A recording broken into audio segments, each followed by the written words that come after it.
پتہ ہے نبی پاک علیہ السلام کے صحابہ کا سٹیٹس کیا تھا، معیار کیا تھا رب سے ڈرنے کا؟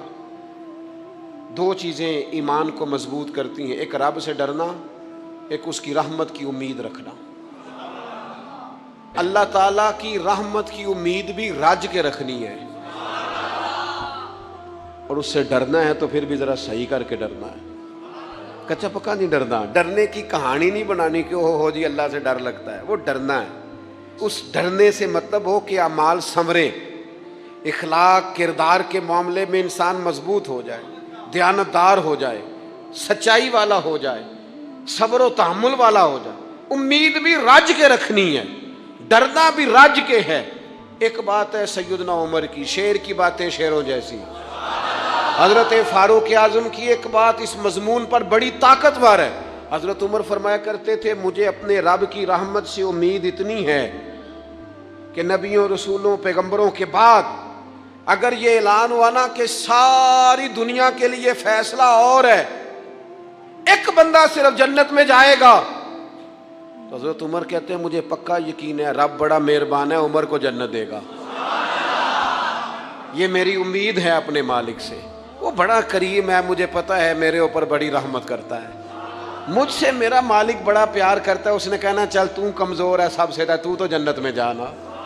فرمایا جو بغیر حساب کے کہ جنت میں جائے گا، لگتا ہے میرے اوپر کرم کرے گا میں جاؤں گا، لیکن حضرت عمر کہتے ہیں مجھے ڈر اتنا لگتا ہے، اس لیے کہ جتنا کریم ہے نا اتنا بے نیاز بھی ہے۔ تے بے پرواہ نال یاری لا کے پیندے نے دکھ سہنے۔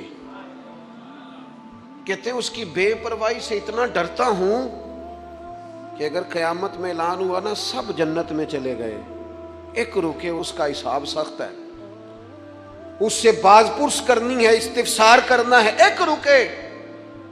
تو حضرت عمر کہتے ہیں مجھے ڈر لگتا ہے کہ وہ بندہ میں ہی ہوں گا جسے روک لیا جائے گا کہ تو ٹھہر پہلے تیرا حساب لمبا ہے۔ امید بھی رج کے اور خوف بھی رج کے۔ کچھ لوگ صرف خوف کا شکار ہیں، وہ بھی ٹھیک نہیں۔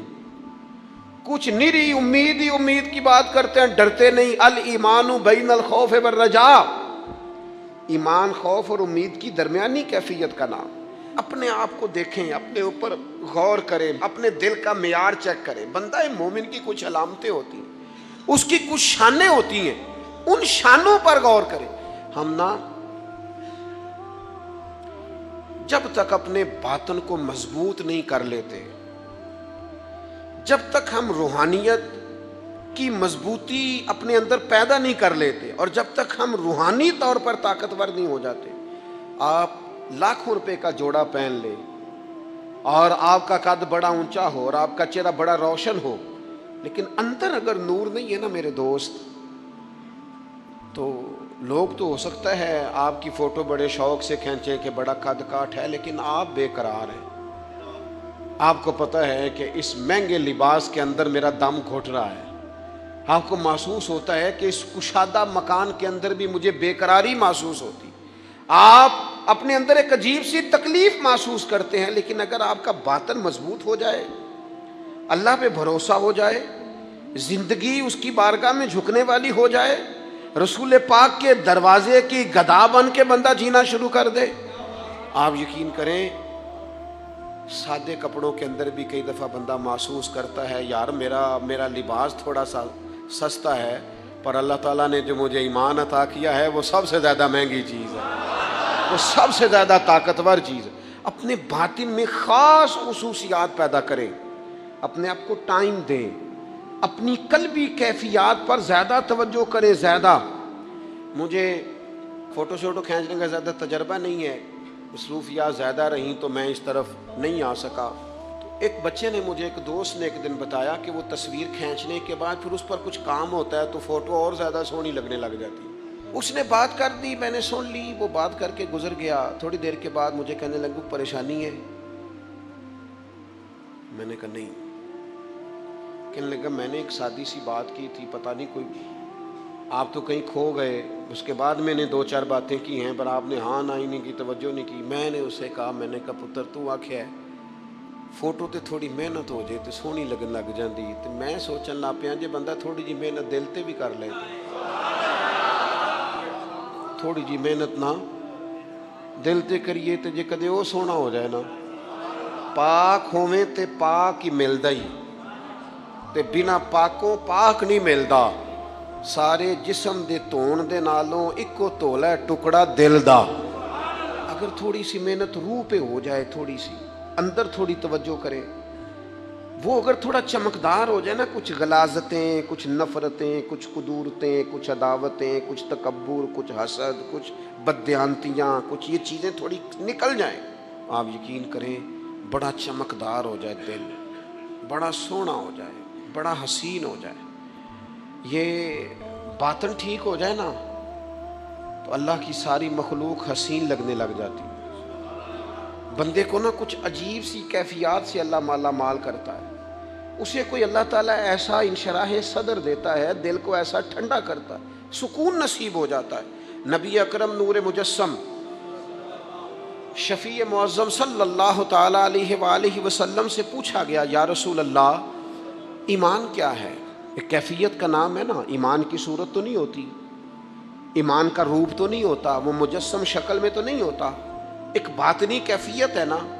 یا رسول اللہ صلی اللہ تعالیٰ علیہ وسلم آپ سب سے اعلیٰ، اس کا معیار آپ ہی جانتے، کریم بتا دیجئے، ایک بندہ نوازی فرمائیے ایمان کیا ہے؟ تو نبی اکرم صلی اللہ تعالیٰ علیہ وسلم نے فرمایا، جب تمہاری نیکی تمہیں خوش کرنے لگے اور جب تمہارا گناہ تمہیں غمگین کرنے لگے تو مطلب یہ ہے کہ تم مومن ہو۔ اور اگر گناہ کر کے بھی تم غمگین نہیں ہوتے، تکبر کر کے بھی تم غمگین نہیں، حسد کر کے بھی غمگین نہیں، حرام کھا کے بھی غمگین نہیں، لوگوں کا دل توڑ کے بھی غمگین نہیں، کسی کے حق پہ قبضہ کر کے بھی تمہیں غم کوئی نہیں، بہت سارے لوگوں کو بیوقوف سمجھ کر، نادان سمجھ کر، احمق کہہ کر، جاہل کہہ کر، عزتیں اتار کر بھی تم غمگین نہیں ہوتے، تو اس کا مطلب ہے تم نے معیار ایمان کو نہیں پایا۔ حضور فرمانے لگے نیکی خوش کرے اور گناہ تجھے غمگین کرے، آپ یقین کریں اب نہیں کرتا لوگوں کو گناہ غمگین۔ لوگ کسی بندے کا دل توڑ کے، اس کی عزت اتار کے، اسے پریشان کر کے، جھڑک کے کہتے ہیں آیا تھا بندہ سنائی ہے میں نے چار، وہ تو نے گناہ کر کے اب تو بتا رہا ہے، کسی کو ڈانٹ ڈپٹ کے دل توڑ کے کہانیاں سنا رہا ہے، چلاکیاں کر کے اور تیزیاں دکھا کے، یہ تو بندہ مومن کی شان نہیں ہے۔ میرے کریم نے تو فرمایا نیکی تجھے سکون دے، اور جب تو گناہ کر کے غمگین ہو تو اس کا مطلب ہے تم مومن ہو۔ تو فوراً عرض کی یا رسول اللہ پھر بتا دے گناہ کیا ہوتا ہے؟ تو حضور فرمانے لگے جو چیز تیرے دل میں کھٹکے وہی تو گناہ ہے، وہ جو چبھ رہی ہے نا، مومن کے دل میں غلطی چبھتی ہے، کھٹکتی ہے، اسے پریشان کرتی ہے یہ غلطی، اگر وہ چبھتی ہے تو پھر اس کا مطلب ہے وہ گناہ ہے۔ آج کل نا لوگوں نے گناہ کو گناہ سمجھنا چھوڑ دیا ہے۔ کسی نے کہا تھا جنوں کا نام خرد رکھ دیا، خرد کا جنوں، جو چاہے آپ کا حسن کرشمہ ساز کرے، آپ جو چاہیں نام رکھیں، جو آپ کی طبیعت آئے آپ وہ کام کریں، آپ اپنی مرضی سے نیکی اور بدی کا معیار قائم کر لیں، یہ ٹھیک نہیں ہے۔